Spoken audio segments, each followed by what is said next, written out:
اللہ تعالیٰ آپ کو سلامت رکھے. میں اس لیے کہا کرتا ہوں نا جی جہاں پہ سننے والے متوجہ ہو کے بیٹھے ہوں نا جی وہاں پہ بات کرنے کا بات سمجھانے کا مزہ آتا ہے.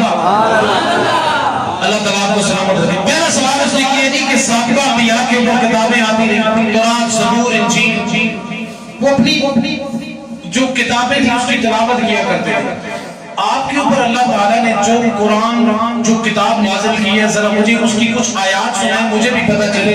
میں بھی علم والا ہوں سمجھنے والا ہوں جاننے والا ہوں مجھے پتہ تو چلے کہ وہ کلام کیسا ہے جو اللہ تعالیٰ نے آپ کو عطا فرمایا.